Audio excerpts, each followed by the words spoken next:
Yes, sir. Okay, then tell if 2.7825 is rounded off to two decimal places, so इसको आपको round off करना है, round off up to two decimal places. करिए।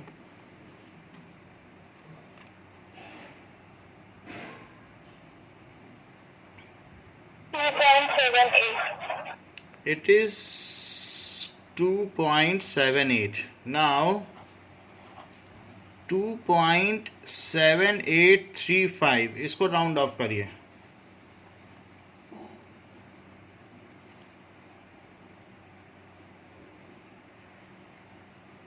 Now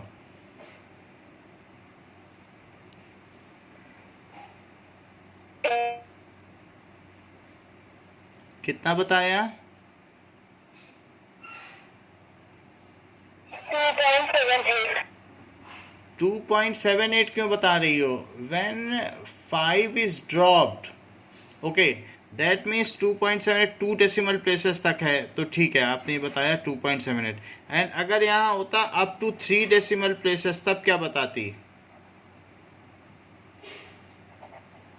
2.788. 2.78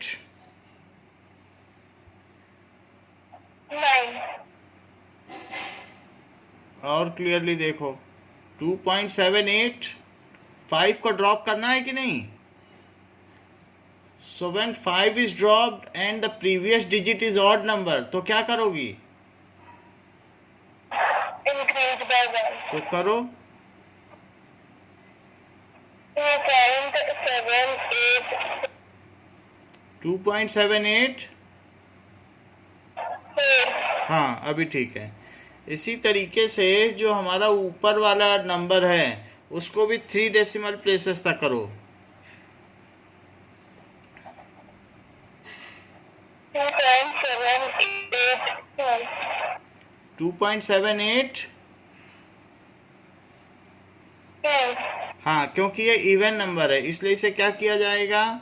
कुछ भी नहीं किया जाएगा। 5 इज सिंपली ड्रॉप्ड। नाउ अगर यहाँ पर हो 2.95 ऐसा दिया हो, then what will you do? अगर मैं इसे अप टू 1 डेसिमल प्लेस तक करना चाहता हूँ,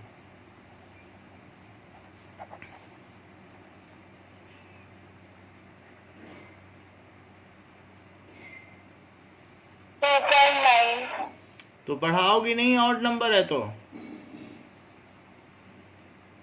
राउंडिंग ऑफ प्लस 3.0. बोलो। 3.0. हाँ, इट इज 3.0। 1 बढ़ जाएगा तो वो 1 यहाँ कैरी हो जाएगा। ओके, इसी तरीके से 2.86 now round off up to 1 decimal place. 2.9. 2.9, तो अब आपको आ गया है। Now we have seen addition and subtraction of significant figures. So for addition of significant figures, there is a rule like 2.921, 13.7 and 1.24। अगर मैं इन सबको ऐड करता हूँ, then in this case while adding these numbers, तो क्या होगा? 1 आ जाएगा, 6 आ जाएगा एंड 16 2 18, दैट इज 8 आ जाएगा। यहाँ 1 कैरी हो जाएगा, 5 6 7 और 17.861 होगा। अब मैं इसे कितने डिजिट तक राउंड ऑफ करूं? What is the rule regarding addition of significant figures? 1 digit. 1 digit तक। So the least significant figures after decimal in any of the data, the final answer is to be rounded off to that much significant figures after decimal which is least in any data. the final result is rounded off after decimal up to that much digit, up to that many digits, which is least after decimal in any data. तो आपने ये ठीक बताया, इसे सबसे जो कम है वहाँ तक करना चाहिए। तो अब मैं इसको राउंडिंग ऑफ करना चाहता हूँ, मेरी हेल्प करिए।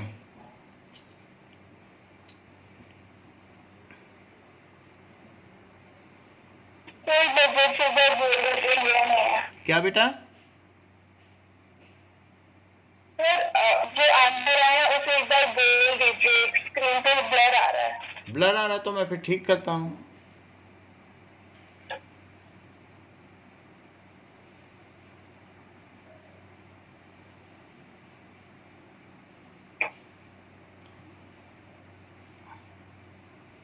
अभी कुछ इम्प्रूव हुआ?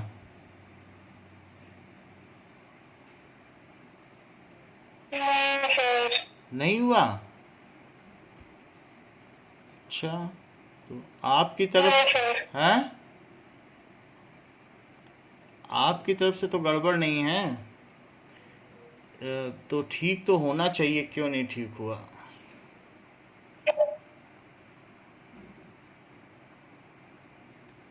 17.9। हाँ, ये ठीक है, 17.9। इसको राउंड ऑफ कर दिया गया। Now we will see the rounding off digits in case of multiplication division. ऐसा ही डिवीजन और मल्टीप्लिकेशन में भी किया जाएगा और सब्ट्रैक्शन में भी यही काम किया जाता है। जैसे 13.786 है और 1.29 है और मैं इसे सब्ट्रैक्ट करता हूँ। सो दिस इज 6, यहाँ पर 8 है तो यहाँ 9 हो जाएगा, that is 4 and that is 12। तो अब मुझे इसे राउंड ऑफ करना है, तो इसे राउंड ऑफ करो।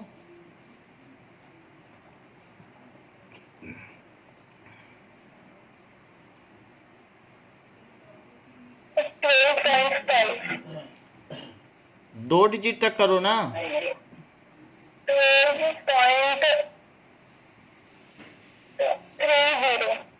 12.3 क्यों कर रही हो? अगर मान लो 496 रुपये किसी से लेने हैं तो 3 रुपये ले लोगी, 300 रुपये ले लोगी। राउंडिंग ऑफ में जो नियरली होता है वहां तक के इंटीजर तक किया जाता है। सो बोलो 12. तो 9 तक रखोगी ना, तो 9 को एक डिजिट बढ़ा दो, क्योंकि इसके आगे 5 से ऊपर है, तो एक डिजिट बढ़ाओगी तो क्या होगा? 5 0 नहीं लिखोगी, 0 आपने नहीं बोला था। So you have to keep the significant figures which is least in any of data after decimal places during subtraction. So in this case 12.50 is the real answer after rounding off. बोलो, समझ में आई बात कि फिर से बताएं? Yes, sir. Okay. Now multiplication and division of significant figures.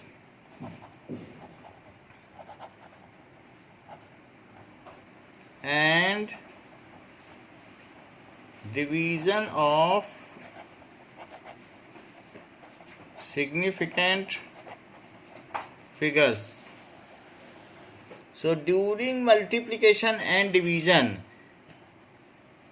जैसे मान लीजिए किसी एक ने वर्नियर कैलिपर से रिकॉर्डिंग की है और किसी ने मीटर स्केल से की है और दोनों को प्रोडक्ट किया जाए, तो ये डेटा इससे ज़्यादा प्रिसाइज नहीं हो सकता।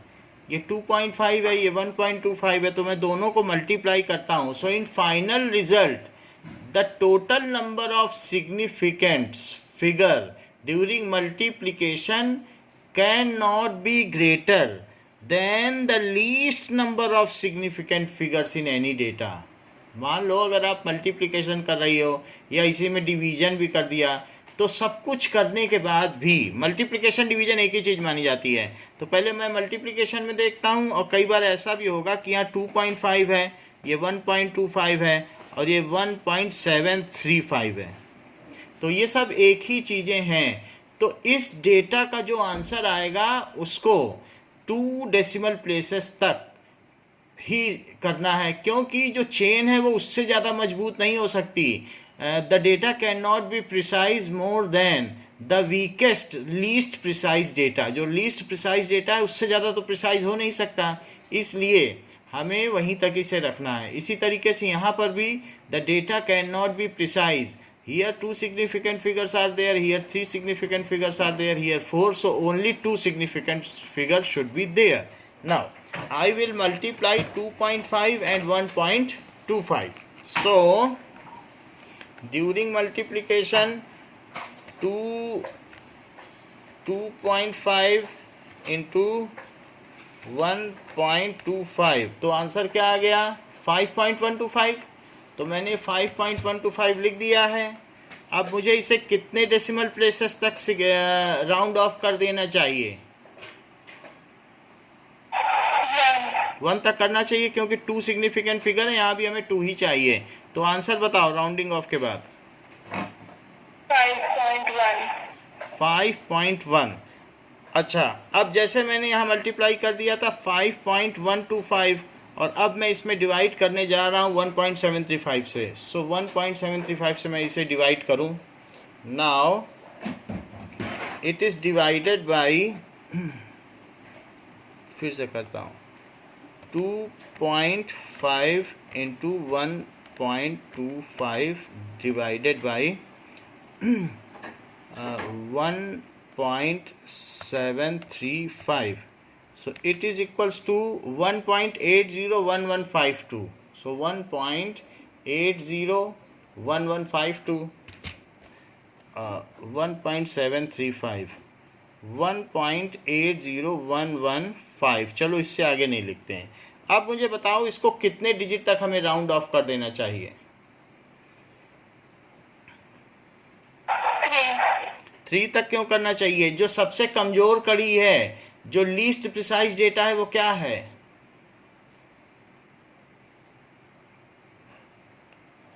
ओरिजिनल डेटा में देखो तो 2 सिग्निफिकेंट फिगर हैं, तो उसी तक करो बस। उससे ज़्यादा प्रिसाइज थोड़ी हो जाएगा कि आप मीटर स्केल से नापोगे और वर्नियर स्केल की रीडिंग दे दोगे किसी को। तो वो डेटा सारा करप्ट हो गया इसकी वजह से। आपको आगे का पता ही नहीं कि इसके आगे क्या, इसी में ही +-1 चल रहा है 2.4 से लेकर 2.6 तक। तो आगे की बात ही क्यों करनी है? बोलो क्या आ जाएगा? 1.8। भाई इसमें ही देखो ना, 2.4 से 2.6 तक का है, और आप आगे की बात कर रही हो कि हम तो 1.84 तक दे देंगे। कहाँ से दे दोगे जब इसी में ही इरर है? फर्स्ट डेसिमल प्लेस में ही +1 -1 की इरर है, तो हम आगे की क्यों बात करें? सो दैट इज ये। So now what is the rule regarding multiplication and division? That during mathematical operation of multiplication and addition, the final multiplication and division, during multiplication and division,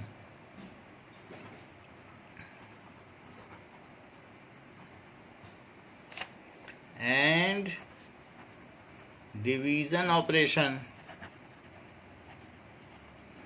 final result cannot contain,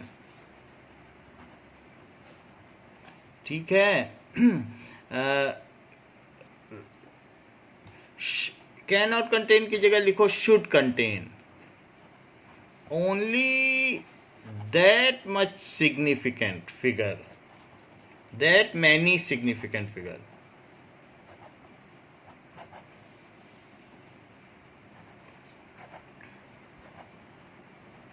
which are least in any data. तो result cannot be more precise than the least precised data. Simple सा एक law लग रहा है यहाँ पर कि result can not be more precise than least precise data as mathematical operation cannot add precision to any जो भी है डेटा। अगर कह दो हम मल्टीप्लाई करके इसको बहुत अच्छा डेटा बना देंगे तो कहाँ से बना दोगे? 2 सेंटीमीटर आपने पेंसिल नापी है और कह दो उसका 2 गुना कर दिया या 4 गुना कर दिया, 4 से डिवाइड कर दिया, 1.259 सेंटीमीटर हो गई। तो ऐसा हो पाएगा क्या कि डिवीजन से या इससे करके? सो operation can not at precision, क्योंकि जिससे आपने मीजर किया है 5000 किलो चावल है या 5000 किलो गेहूं है, उसको हाफ करो या जो करो वो केजी में ला ही नहीं सकता, वो वन सिग्निफिकेंट फिगर तक ही वैलिड है। बात समझ में आ गई ना?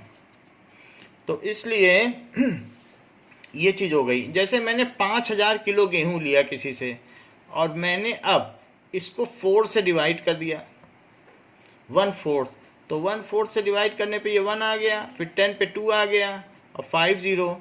तो अब मुझे इसे क्या लिख देना चाहिए?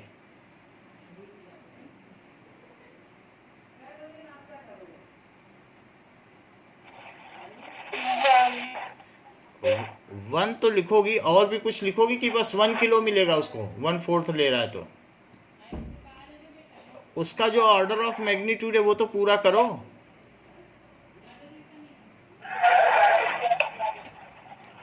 1000 क्या करोगी?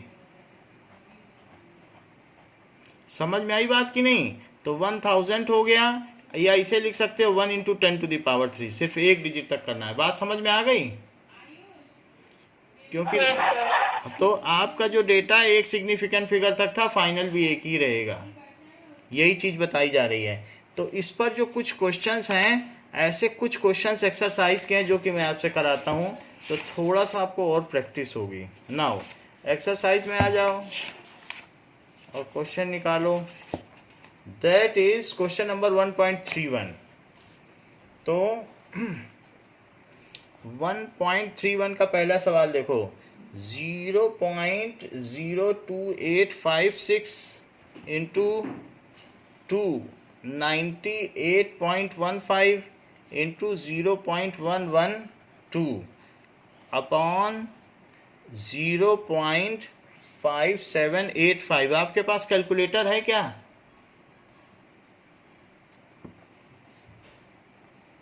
बताइए। सर अभी नहीं है। अच्छा कोई बात नहीं, तो फिर मैं करता हूं। तो नाउ 0.02856 0.02856 इंटू 298.15 इंटू 0.112, इससे क्या आ गया? 0.9536 आ गया। सो दिस इज 0.9536 है। बिल्कुल इसको ऐसे ही रखते हैं, अब इसमें डिवाइड कर देते हैं। That is 0.5785। सो 0.5785, तो इससे डिवीजन के बाद 1.648571 आया है।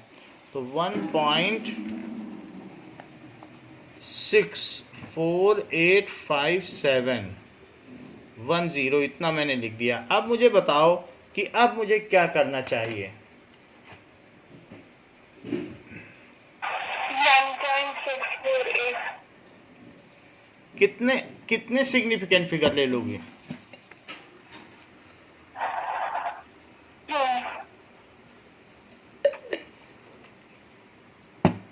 1.65। अब ठीक बताया है, क्योंकि 3 है ना यहाँ पे, तो जो सबसे कम होंगे उतने ही सिग्निफिकेंट फिगर तो लोगी कि उससे ज्यादा ले लोगी? तो कितना हो जाएगा? 1 पॉइंट, और ये निशान लगाया करो जब राउंडिंग ऑफ करो, ठीक है? So that is 1.65। अब नेक्स्ट क्वेश्चन देखो। तो 5 इंटू 5.364, तो 5 इंटू 5.364 है, इसको मल्टीप्लाई करना है। तो एक पेपर लेके मल्टीप्लाई करो, बगल में पेपर रखा करो, मल्टीप्लाई करके बताओ।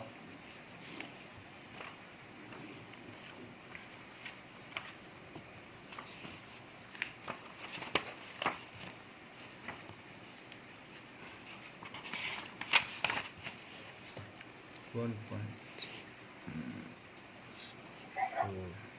26.820 टू, हाँ बोलिए। 26.820। अच्छा, ये एक इंटीजर है। So integer contains infinite number of significant figure. तो इंटीजर है यानी इसमें इसका 5 गुना किया गया है।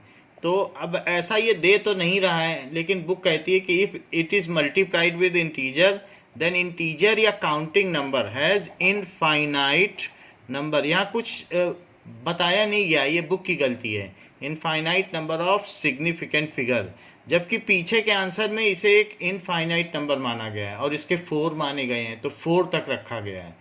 तो हमें तो पता नहीं चल पाएगा कि ये डेटा है कि इंटीजर है, तो हम तो 1 तक कर देंगे, but book is telling that it is a integer, ये काउंटिंग नंबर है। तो अब हमें ये करना चाहिए, तो 4 तक इसे कर दो।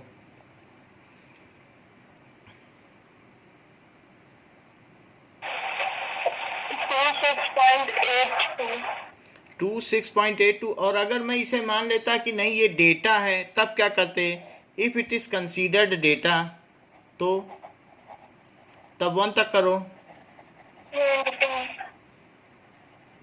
डेटा तो क्या लिखें बताओ? हाँ अब सही है, 20, ये अच्छी बात कही। 20 कर दिया, 20 ठीक है। ऐसा क्यों किया? आपने राउंड ऑफ नहीं किया क्या 6 से 2 को? जब आप सिग्निफिकेंट फिगर कम करती हो तो राउंडिंग ऑफ भी तो होती है। तो जब 6 ड्रॉप किया तो 2 को राउंड ऑफ नहीं करोगी? ऊपर तो कर दिया था, यहां क्यों नहीं किया? कितना लिखना चाहिए बोलो?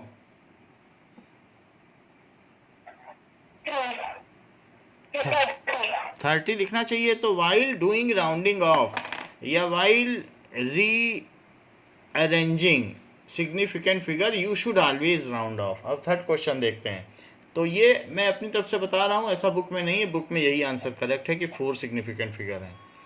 तो अब देखो third, 0.0125 and it is plus plus दिया है, प्लस प्लस है, सो इट इज प्लस प्लस। तो 3 चीजें प्लस की गई हैं, प्लस 0.7864 और प्लस 0.0215, ये सारी चीजें दी गई हैं। तो इन तीनों को टोटल करो और आंसर बताओ।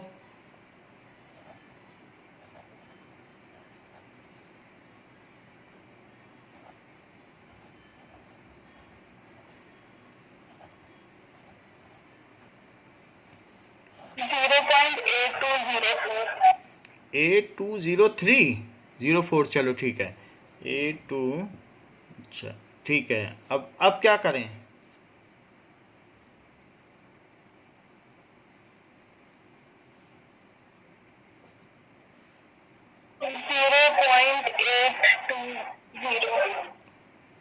ये ऐसा ही रहेगा क्योंकि यहाँ जो 4th डेसिमल प्लेस तक यहाँ दिया गया है, तो इसलिए इसको कुछ खास हम नहीं कर सकते। तो book says that it is having 4 significant figures. So how many decimal places are there? The calculation is given how many, up to how many decimal places, only up to, though it is actual that it is having only 3 significant figures, but during addition we should see that the calculation is given up to how much decimal places. तो ये multiplication तो है नहीं कि यहाँ पर 3 तक मैं इसे कंस्ट्रिक्ट कर दूँ, तो इसलिए ऐसे ही किया जाएगा। बस इसमें 4 सिग्निफिकेंट फिगर होंगे, पीछे के आंसर में ऐसे ही दिया है। Okay. Now there is also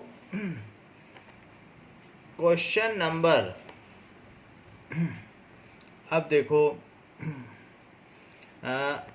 1.20 करिए, 1.20 निकालो।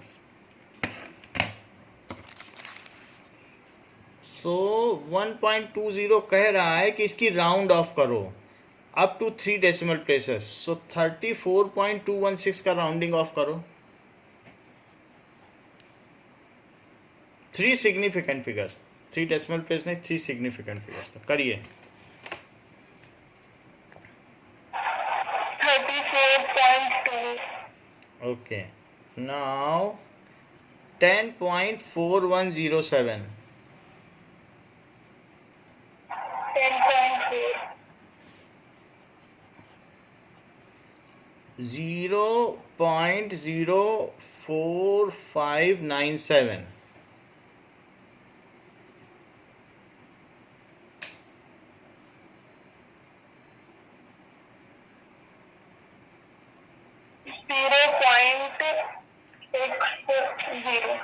जीरो पॉइंट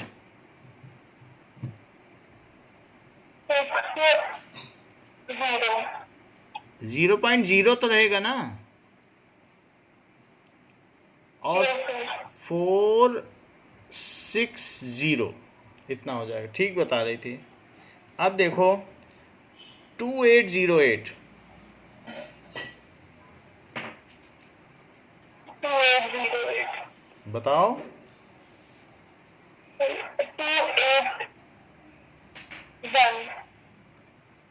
अच्छा, तो तुम 3000 को 281 कर दोगी। अच्छा काम कर रही हो। 1000 ही हटा दिया, उसको 100 में बदल डाला। 281। बस 3000 रुपया कोई दे तो तुम उससे कह दोगी 281 रुपये दे दो, 281, मेरा काम चल जाएगा। ऐसा करोगी? बिहेवियर में भी ऐसा होता है क्या? हाँ, तो कम से कम जो ऑर्डर ऑफ मैग्नीट्यूड है उसे मेंटेन करना होगा। ठीक है। सो किसी चीज का ऑर्डर ऑफ मैग्नीट्यूड देखो क्या होता है। Order of magnitude, if any data is expressed as after rounding off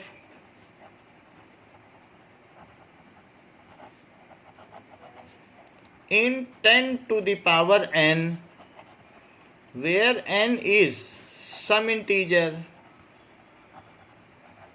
then it is called order of magnitude.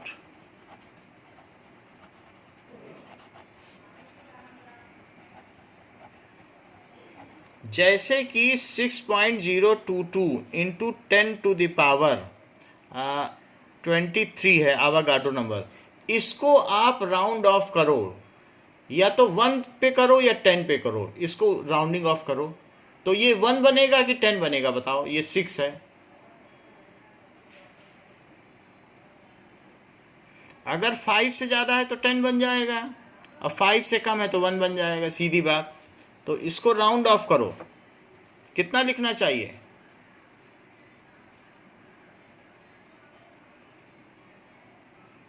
बोलो, रिस्पॉन्ड इट। अगर 5 से ऊपर है तो 10 बन जाएगा। मान लो किसी को 6 रुपए देने तो आप कह दो 10 दे दो, और 2 रुपए देने तो कह दोगे ठीक है, उसको छोड़ो, रहने दो, 1 रहने दो। तो 1 और 10 के बीच होता है। So if it is 6 then it is to be rounded off. 60 पैसा देना है तो 1 रुपये हो जाएगा। समझ में आया ना? तो इसे कैसे राउंड ऑफ करेंगे?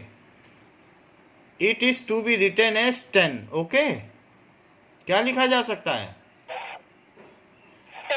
और इंटू 10 टू द पावर 23, तो ये 10 टू द पावर 24 इसका ऑर्डर ऑफ मैग्नीट्यूड हो गया। यानी आवागाड्रो नंबर का अगर कोई आपसे ऑर्डर ऑफ मैग्नीट्यूड पूछे तो 10.24 हो गया। नाउ रेडियस ऑफ अर्थ का ऑर्डर ऑफ मैग्नीट्यूड बताओ। मान लीजिए कि जो अर्थ है वो उसका रेडियस है 6.5 into 10 to the power 6 metre, 6500 kilometre है। 6.5 into 10 to the power 6 metre, उसे हमने मीटर बदल लिया। इसका ऑर्डर ऑफ मैग्नीट्यूड क्या है?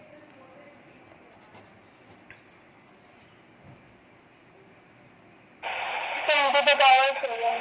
हाँ, क्योंकि ये 10 इंटू 10 टू द पावर 6 है तो 10 टू द पावर 7। इसी तरीके से जो यूनिवर्सल ग्रेविटेशनल कांस्टेंट है वो 10 टू द पावर -11 मीटर है। तो इसका ऑर्डर ऑफ मैग्नीट्यूड क्या है? 10 to the power -10. हाँ, क्योंकि ये 10 इंटू 10 टू द पावर -11 है तो वो एक प्लस हो जाएगा और -10 हो जाएगा, तो ये जी की वैल्यू हो गई। इसी तरीके से जो मास ऑफ प्रोटॉन है ये 1.667 into 10 to the power -27 kg है। So what is its order of magnitude?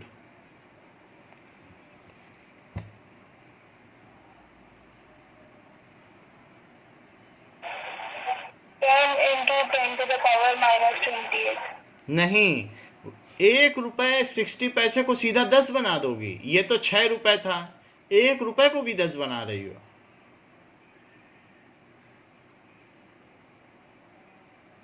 बोलो, कोई 1 रुपए है 10 किसी? to the power -27. क्योंकि ये तो 1 ही रहेगा ना। किसी को 1 रुपए का तो मुझे 10 रुपए दे दो, कोई देगा तुमको? 10 to the power -24. 27, ठीक है ना?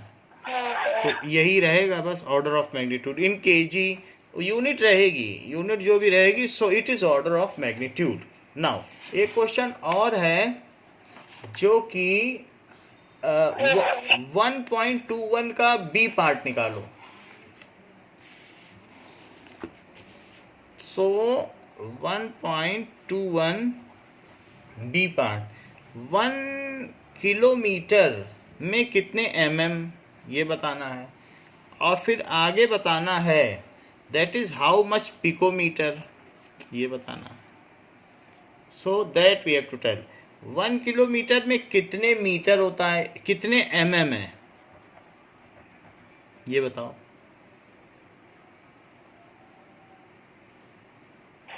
10 to the power 3. चेक कर लेते हैं, इसको देख लेते हैं। देखो, लिखो 1 kilometre it is equals to 1 kilometre है, तो 1 किलोमीटर में कितने मीटर बताओ पहले।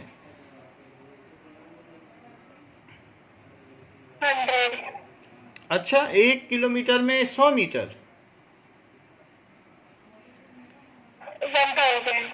हाँ, क्योंकि किलो हेक्टो डेका ग्राम, जो ग्राम है वही मीटर है, वही लीटर है। So kilo hecto deca gram deci centi milligram, kilo hecto deca gram, gram ही मीटर है, ग्राम ही लीटर, ये सब है, एंड डेसी सेंटी मिलीग्राम, तो ये चीज़ है। तो अब हमें किलो से पहुंचना है। मान लो किलो से आपने यहाँ तक आए तो 3 जीरो बढ़ा दिए, सो इट इज़ 1000 मीटर। अच्छा, इट इज़ 1000 मीटर लिखो, लेकिन आपको तो mm में बदलना है, तो mm और मीटर का एक ऐसी चीज़ लिखो कि मीटर मीटर कट जाए। 1 मीटर में कितने mm होते हैं, कितने मिलीमीटर होते हैं? 10 to the power 3. हाँ, क्योंकि 1000 मिलीमीटर होते हैं। सो 1000 mm यहाँ लिखो, तो मीटर से मीटर कट गया, तो अब कितना आ गया? 10 to the power 6. 10 to the power 6 आ गया। अब हमें पिकोमीटर बदलना है, तो 10 टू द पावर 6 mm है, ये चीज़ है 10 टू द पावर 6 mm। तो अब जरा देखो कि mm है, तो इसको मल्टीप्लाई करो, मीटर में बदलो पहले, तो नीचे mm लिख दो। क्या ऐसा करने से mm कट जाएगा? बोलो। Yes, sir. और क्या ये दोनों सेम है? 1 मीटर में 1000 mm, बताइए। Yes, sir. अच्छा, मीटर भी हमें काटना है, तो 1 मीटर में कितने पिकोमीटर?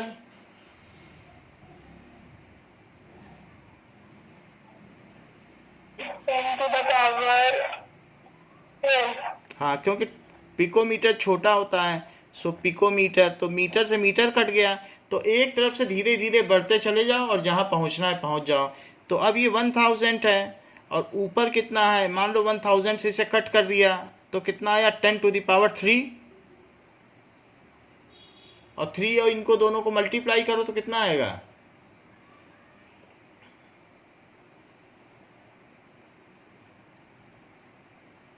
10⁻,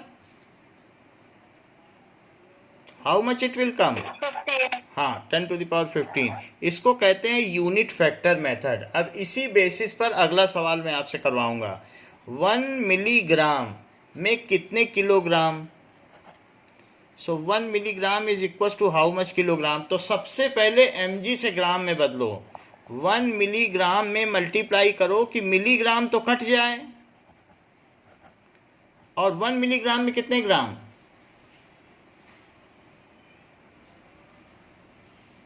10⁻−3। वेरी गुड, -3 ग्राम। लेकिन हमें तो ग्राम भी नहीं चाहिए, तो अब ग्राम कट करना है, क्या चाहिए, केजी। तो अब 1 केजी लिखो, बड़ी चीज़ को 1 लेना पड़ता है ना, तब छोटी उसके हिसाब से होती है। तो यहाँ पर क्या लिख दें,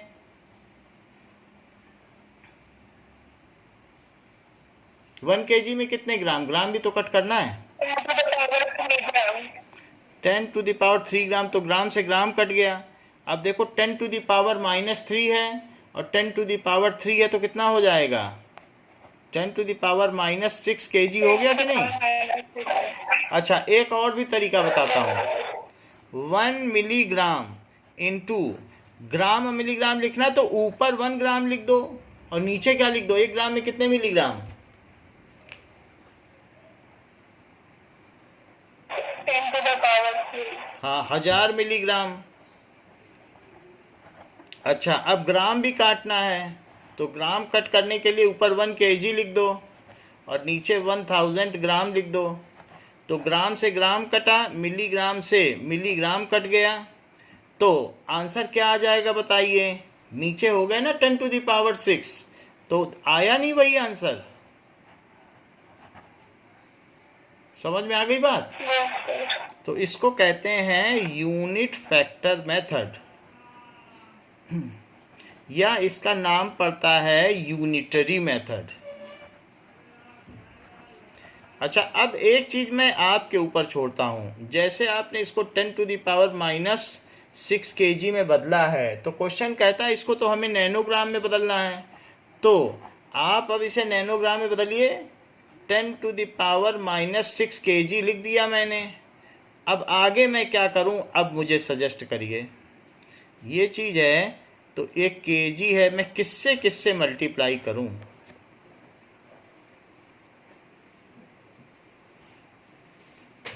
केजी कट करना है, बताओ। 1 ग्राम अपॉन 10⁻⁻। हाँ, बड़ी चीज को जो है 1 लिया करो। ग्राम बड़ा है कि केजी, केजी। तो 1 केजी ले लो नीचे, और ऊपर क्या लिखो, बोलो, 1000 ग्राम। 1000 ग्राम। लेकिन हमें तो ग्राम भी नहीं चाहिए, तो अब ग्राम और नैनोग्राम लिखना है, तो क्या लिखूं बताओ,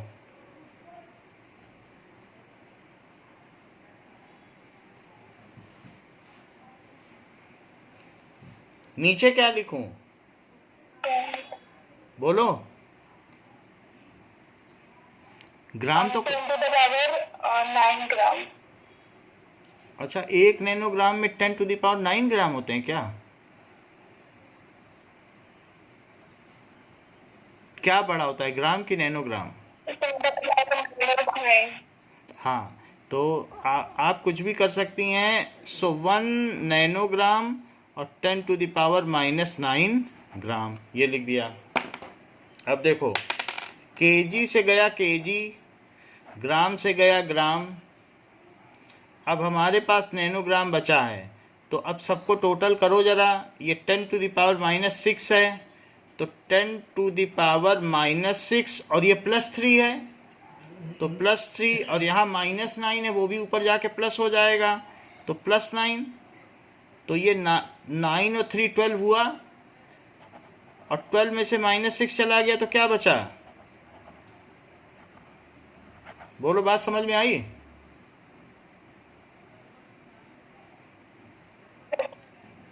Yes, sir. अच्छा, आ गई है, तो एक और काम करो अब इसका थर्ड पार्ट। 1 मिलीलीटर में कितने लीटर?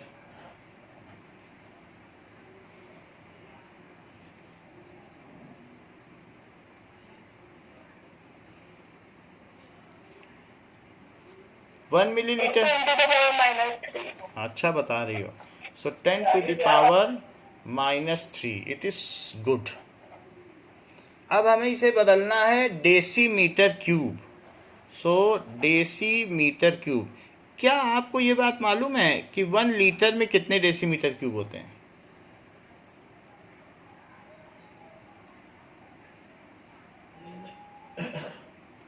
एक डेसीमीटर, ये बताओ, एक डेसीमीटर में कितने मीटर होते हैं?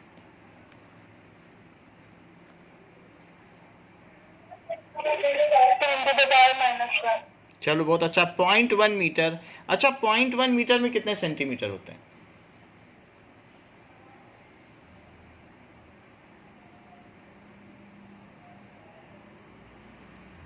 बोलो। 10. 10 सेंटीमीटर होते हैं। तो 10 सेंटीमीटर का एक क्यूब ले लो, डब्बा। 10 सेंटीमीटर का एक डब्बा, ऐसा इतना बड़ा डब्बा ले लो, इतना बड़ा, और उसमें 1 लीटर पानी डाल के देखना, बिल्कुल एग्जैक्ट आ जाएगा। तो 1 लीटर ही 1 डेसीमीटर क्यूब होता है। ये 1 डेसीमीटर, 1 डेसीमीटर और 1 डेसीमीटर, यानी 10 सेंटीमीटर है ये। 10 सेंटीमीटर का अगर क्यूब ले लो तो उसमें 1 लीटर पानी आराम से भर जाएगा। तो इसलिए जो लीटर है वही डेसीमीटर क्यूब है। आगे के लिए ध्यान रखना, बहुत सारे सवाल आएंगे ऐसे। तो 1 litre is only 1 decimetre cube. तो इसलिए इतने much litre is equal to how much decimetre cube. ये रिलेशन तो याद रखना ही होगा। और 1 ml is equal to how much centimetre cube? 1 centimeter cube. हाँ, तो इस वजह से भी 1 cc होता है 1 सेंटीमीटर क्यूब। तो इस 1 litre is 1 decimetre cube. Okay, तो कितना आ जाएगा? 10 to the power -3. 10 to the power -3। Now अब आप आ जाइए 1.27 क्वेश्चन पर।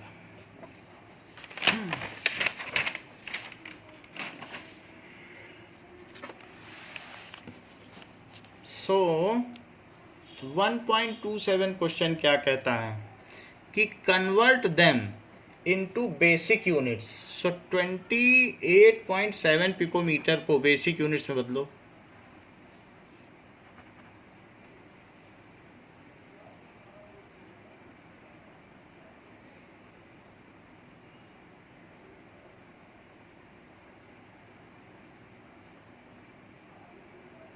Now convert it. 28.7 into 10 to the power -12. 28.7 into 10 to the power -12। चलो 15.15 पिकोमीटर को मीटर में बदलो, वही उसकी बेसिक यूनिट्स हैं।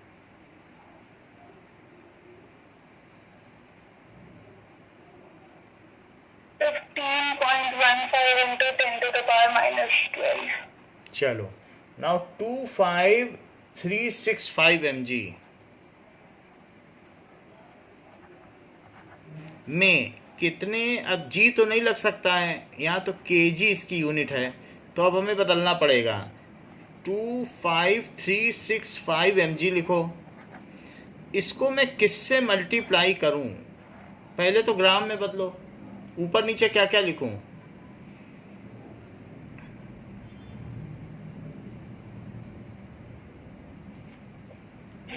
ग्राम अपॉन हाँ 10 to the power फिर से बोलो। 1 gram upon 10 to the power -3 milligram. 1 ग्राम में इतने कम मिलीग्राम होते हैं, आप ऐसा कहना चाहती हैं कि 0.001 मिलीग्राम? ऐसा तो नहीं होता है ना। 1 ग्राम में तो, क्योंकि मिली उसका 1000वां हिस्सा है, तो 1 ग्राम में 1000 ग्राम नहीं होंगे। मिली की एटिमोलॉजी क्या कहती है? 1000th part. So 1 gram upon 1000 milligram. तो अब मैंने मिलीग्राम चलो कट कर दिया, अब लेकिन मुझे ग्राम भी कट करना है। आगे बताओ।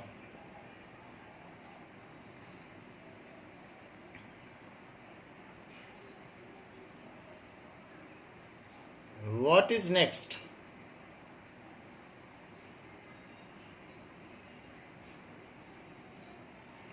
बताइए। 1 kg अपॉन 1000 ग्राम, ये ठीक है, तो ये कट गया। अब हमारे पास ये सारी चीज़ें आ गई हैं, नीचे 10⁻6 आ गया है। सो इसलिए, लेकिन वो ऊपर जाएगा तो 10⁻⁻6 बन जाएगा। तो 2.5365 इंटू 10⁻4 तो ऐसे ही लिख दो, क्योंकि इसको छोटा किया तो बड़ा किया, और 10⁻6 और आने वाला है। तो क्या आ जाएगा? 2.535 इंटू 10⁻⁻2 kg। बोलो, बात समझ में आई? के स्मॉलर रहेगा, ठीक है। चलो अब हम आगे आते हैं। इसी तरीके के कुछ क्वेश्चंस हमारे यूनिट फैक्टर मेथड में दिए गए हैं, so that we will solve. So come back to dimensional analysis now. Dimensional analysis देखो,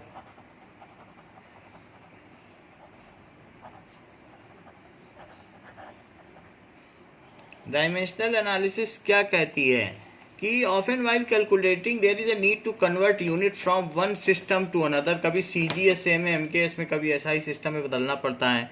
तो इस चीज़ को कहते हैं फैक्टर लेबल मेथड। तो जो मेथड इस्तेमाल होगा वो अभी हम यूज ही कर रहे थे, फैक्टर लेबल मेथड, या इसे कहते हैं unit factor method. It is for switching over from one system of units to another system of units. So all dimensional analysis, एक और भी नाम है डायमेंशन को ठीक करना, तो डायमेंशनल एनालिसिस, ठीक है, विमीय विश्लेषण। So let us see it with illustration. अगर आपको 3 इंच को सेंटीमीटर बदलना है, 3 inch is to be converted into centimeter. So लिखो 3 इंच। 3 इंच में मैं किससे मल्टीप्लाई करूं? 1 इंच में कितने सेंटीमीटर होते हैं? इंच को तो कट करना ही है। 1 इंच में अगर आप स्केल में देखोगे तो कितने सेंटीमीटर होंगे 1 इंच में? 1 इंच देखो, 1 इंच में आपको कितने सेंटीमीटर लग रहे हैं? 2 क्या 5 से थोड़े ज्यादा हैं? बोलो। तो 2.54 है एग्जैक्टली। ये लाइन इसके मिडिल में जा रही है, लेकिन बिल्कुल मिडिल से थोड़ा पहले है, तो 2.54। ओके, सो इसलिए it is 2.54 centimetre, 2.54 centimetre.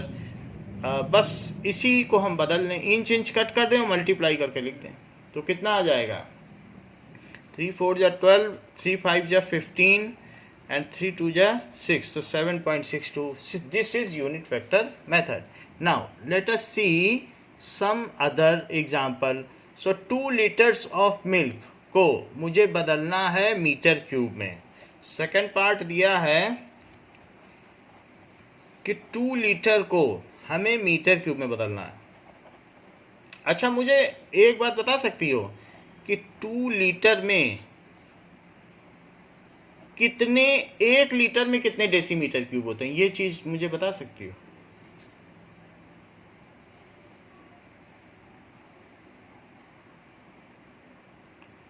One litre में कितने डेसीमीटर क्यूब हैं? अभी थोड़ी पिछले पेज पे कराया है, याद हो तो बताओ। बोलो।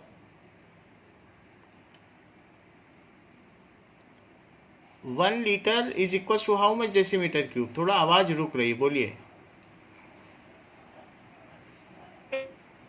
1 मिनट फिर कनेक्ट करते हैं।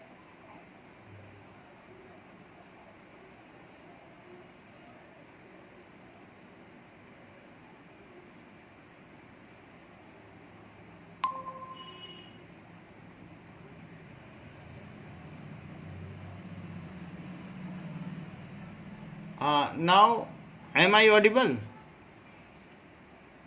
Yes, sir.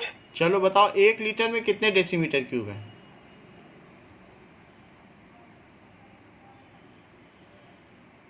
10 to the power -3. चलो ठीक है, आपने बताया, बहुत अच्छा किया है। और अब मैं बता दूं, ये पेज कुछ कुछ याद आ रहा है?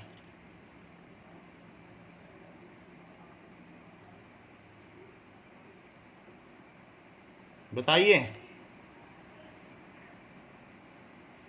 कि 10 सेंटीमीटर का डिब्बा ही 1 डेसीमीटर होता है। सो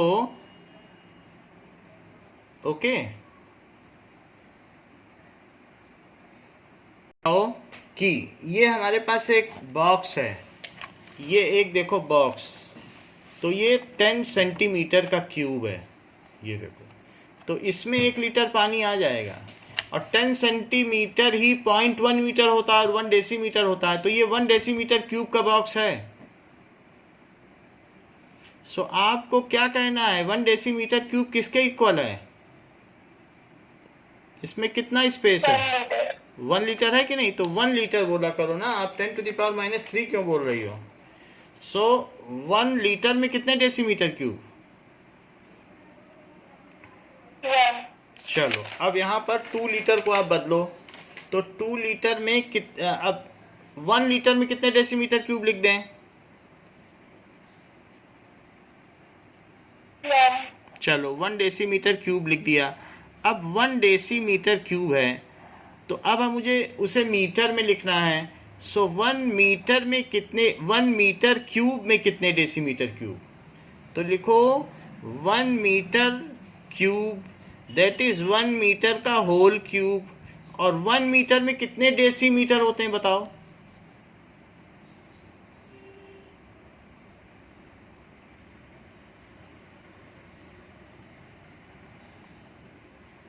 वन मीटर में कितने डेसीमीटर? 1 मीटर में deci centi milligram kilo hecto decagram. तो 1 मीटर में कितने डेसीमीटर?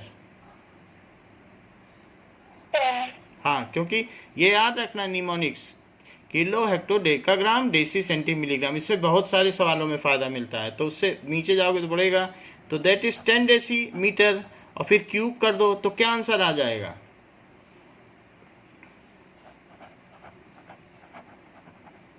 ठीक है, तो यही चीज मैं यहाँ लिख दूं, 1000 Yes, sir. Decimetre cube. तो डेसीमीटर क्यूब से डेसीमीटर क्यूब कट गया, लीटर से लीटर कट गया, और 2/1000 है। सो ये कितना हो जाएगा? 2 × 10 to the power -3 metre cube. ये हो गया। अच्छा, कुछ लोग ऐसे भी करते हैं, 1 मीटर क्यूब की पानी की टंकी में कितना पानी आता है?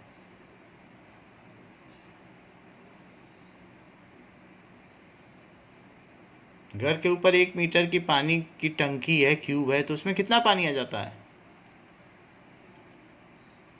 1000 liter. चलो 1000 लीटर। तो बताओ 1 लीटर में कितने metre cube? 10 to the power -3. तो 10 to the power -3 metre cube. तो सीधा कर देंगे वो, 2 litre is equal to 2 × 1 litre is 2 × 10 to the power -3 metre cube. बोलो बात सही है? Yes, sir. तो जो भी करो, हमने तो डायमेंशनल एनालिसिस से किया है, तो हमको तो इसी मेथड से करना पड़ेगा क्योंकि ये तरीका है। तो that is 2 × 10 to the power -3 metre cube. चलो ये तो दूसरी सवाल हो गई। अब वो कह रहा है कि 2 दिन में कितने सेकंड होते हैं? 2 days में how many seconds are there? 2 days is equal to how much second? Second को सिर्फ एस लिखा जाएगा। चलो, तो 2 days पहले डेज को बदलो, एक दिन में कितने घंटे, डे तो पहले कटे 24 आवर्स। अब आवर को काटो, 1 आवर तो ऊपर क्या लिखें, 3,600 seconds। अच्छा सीधा बदल दिया, चलो मैं 2 स्टेप में बदलता हूँ, आपने भी अच्छा किया है। अब 1 मिनट को बदलो 60 सेकंड। इतनी बात समझ में आ गई? तो डे से डे कटा, आवर से आवर कटा, मिनट से मिनट कटा, बचा क्या, सेकंड। तो 3600 इंटू 48, तो 48 में 3600 का मल्टीप्लाई कर लें तो हमें पता चल जाए कि कितने सेकंड हैं। Now that is 48 into 3600, so that is equals to 172800। so इतना आ गया 172800 सेकेंड। तो ये हमारा हो गया। अब आपको समझ में आ गई यूनिट फैक्टर मेथड क्या है। चलो आगे हम देखते हैं law of chemical combination.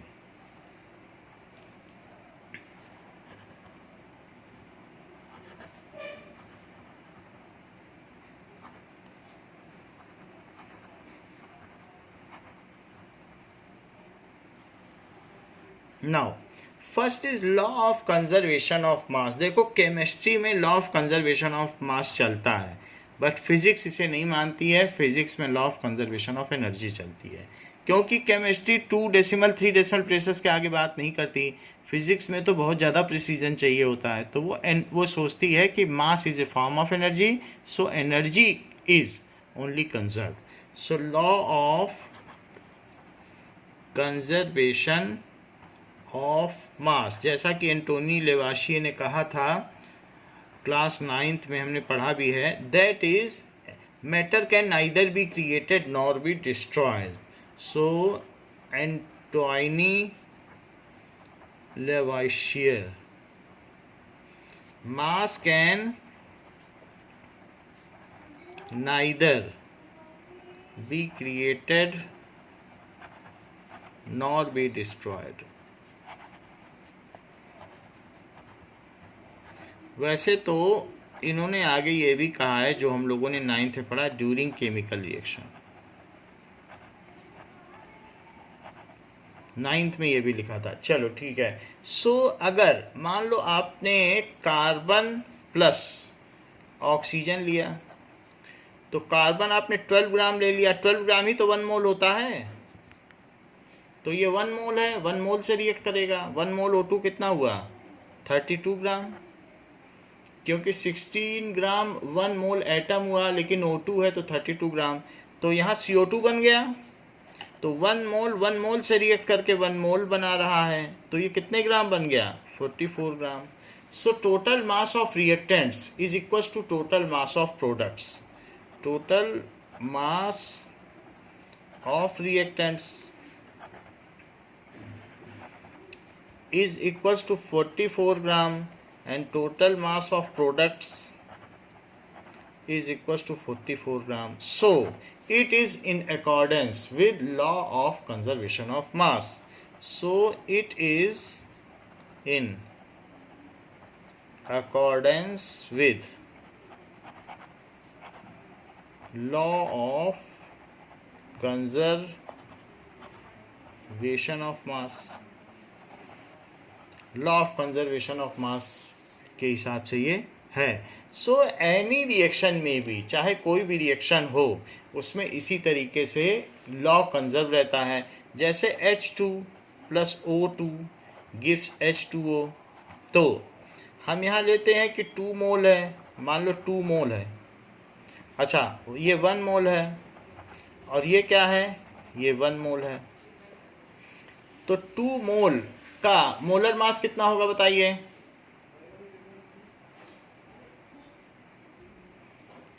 H2 का मोलर मास क्या है, 1 मोल का मास,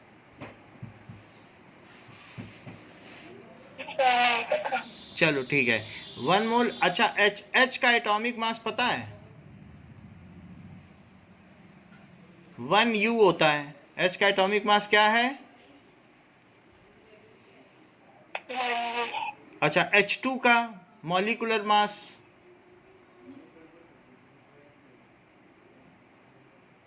टू यू। भाई दो एटम मिल जाएंगे तो 2U नहीं हो जाएगा?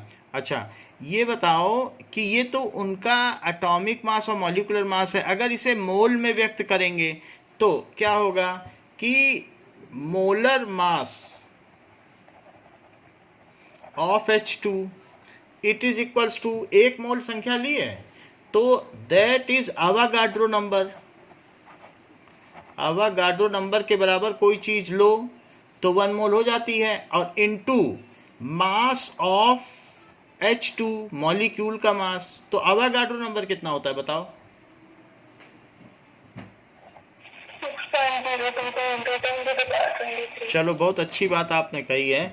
6.022 इंटू 10⁻23 और इंटू, अभी आपने बताया मॉलिकुलर मास ऑफ H2 वो कितना बताया? 2U। अच्छा, U क्या होता है? That is unified mass. So it is 6.022 into 10⁻23 into 1U।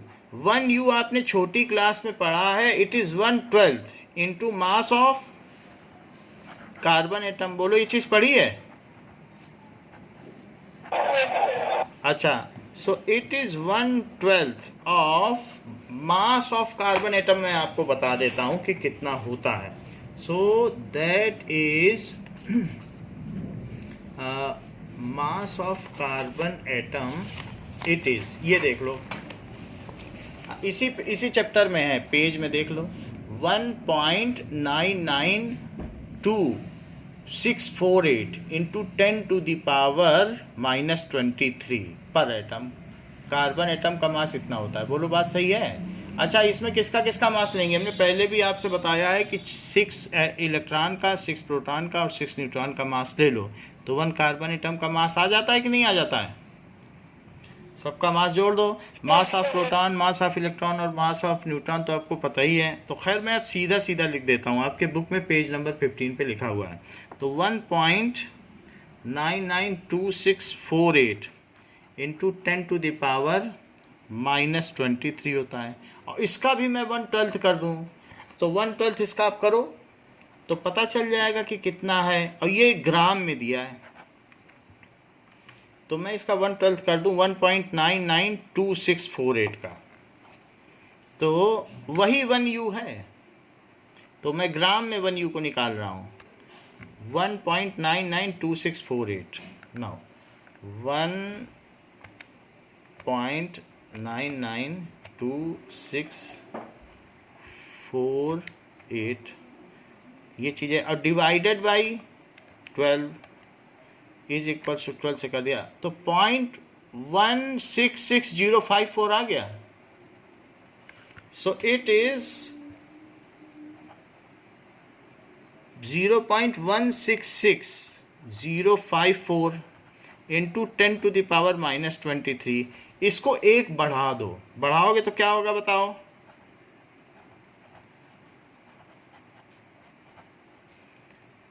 एक बढ़ाए तो इसे एक घटा दो, इतने ग्राम। तो 1U में कितने ग्राम होते हैं बताइए? 1U में कितने ग्राम हो जाएंगे? 1 यूनिफाइड मास जो भी है ना, उसको ग्राम में याद रखना। सो it is 1.6654 into 10⁻, it is, ये बहुत काम की चीज़ है। तो आपके में भी जो 1U दिया हुआ है उसकी वैल्यू दी गई है, that you can adhere. Okay, तो ये बुक में कहीं आप देखोगे तो आपको मिल जाएगी what is the mass of 1U। It is exactly calculated over there. अब हम यहाँ वापस आ जाते हैं तो इट इज, इसको क्या 2 इंटू 1U लिख दूं? तो 6.022 इंटू 10⁻23 और 1u की कितनी वैल्यू अभी बताई? 1.6605 into 10 to the power minus 24. -24 ग्राम। अच्छा, 6.022 और 1.66054 को मल्टीप्लाई करो तो 6.022 इंटू 1.66054, इन दोनों को मल्टीप्लाई किया तो कितना आया? 9.999। ठीक है, तो अगला आंसर क्या आ गया बताइए? इंटू 10 टू द पावर, यहां से क्या आएगा?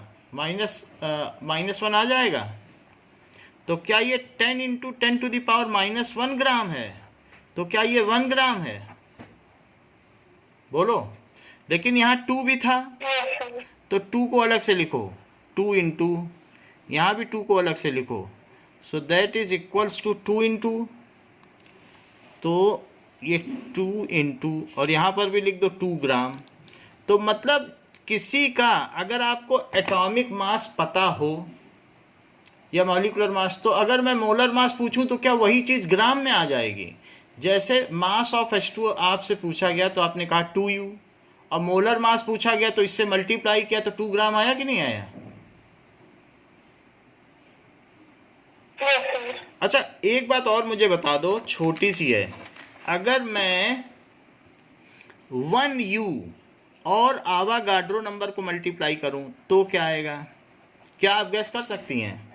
6.022 इंटू 10 टू द पावर 23 और into 1.66054 into 10 to the power -24 gram. तो क्या आ जाएगा? यहाँ 9.9997 आएगा और यहाँ 10 टू द पावर -1 आ जाएगा, जो कि 10 इंटू 10 टू द पावर -1 ग्राम होगा। तो क्या 1 ग्राम हो जाएगा? Yes, sir. तो कोई भी चीज़ अगर हम 1 मोल ले लें जो एटॉमिक लेवल की हो तो वो चीज़ सीधी ग्राम में आ जाएगी। 2u लोगी मोलर में तो 2 ग्राम। ये बताओ, ऑक्सीजन का, सिर्फ ऑक्सीजन का, एटम का एटॉमिक मास क्या है?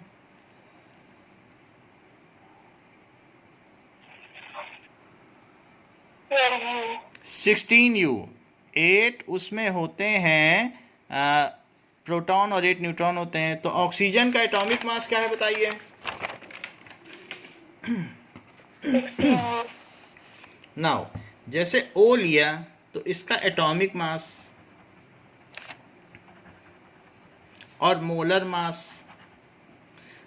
मास करने के लिए एटॉमिक मास में इनटू किसका करना पड़ेगा?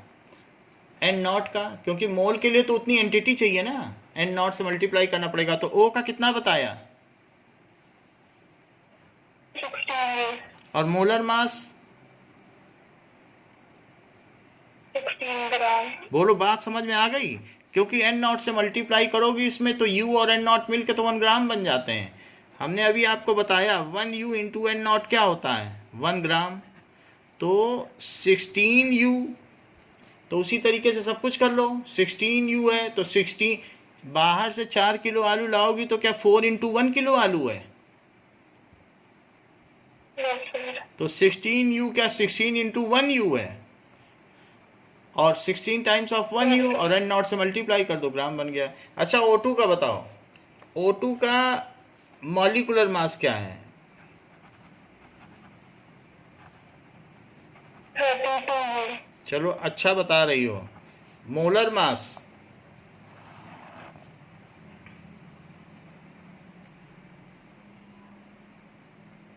टेल, कि कैलकुलेट कर दे n0 से मल्टीप्लाई करके, कि बता दोगी?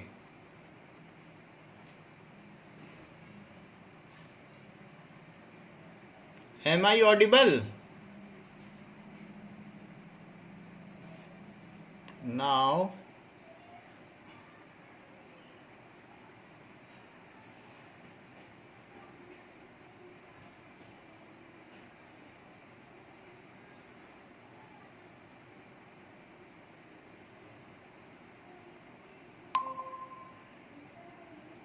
Okay,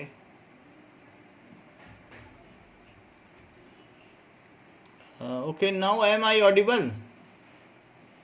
Yes, sir. चलो बताओ कितना बता रही थी? 32 ग्राम. 32 ग्राम। कार्बन का एटॉमिक मास क्या है? 12 यहाँ ग्राम. ठीक है। हीलियम?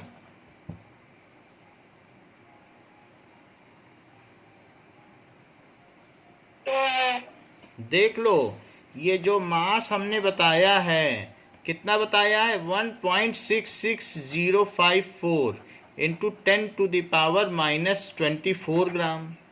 यही तो 1U है।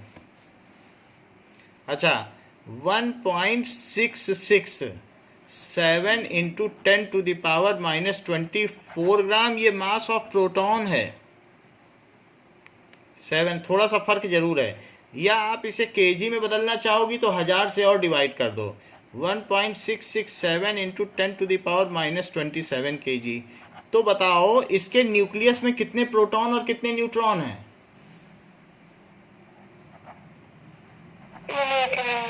तो एक प्रोटॉन का मास 1U है, जितने न्यूक्लियॉन्स होंगे उतने U होगा। इलेक्ट्रॉन तो कुछ खास कर नहीं पाते, इलेक्ट्रॉन बहुत हल्के होते हैं। एक प्रोटॉन इतना है तो इलेक्ट्रॉन इतना होता है, इतना हल्का होता है। तो सिर्फ आप न्यूक्लियॉन्स को काउंट किया करो, उसी के बेसिस पे बताया करो एटॉमिक मास। तो हीलियम का कितना मास हो गया? क्योंकि 4 मेंबर हैं, एक आदमी 60 kg का, तो 4 मेंबर का मास क्या करोगी? क्या उसके साथ उसके पेन और कॉपी कैलकुलेट करोगी कि सीधा 240 बोल दोगी? 240 होगा कि नहीं? तो इसलिए 4U, और यहाँ क्या आ जाएगा? 4 ग्राम। H2 का बताओ? 2U। यहाँ पे 2 ग्राम. N2?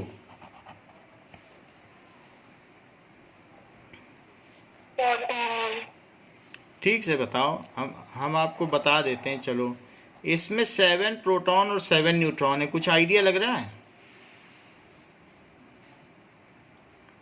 और ये हालत तो एक N की है और 2 N है, तो 2 N में कुछ नहीं पता चल पा रहा है।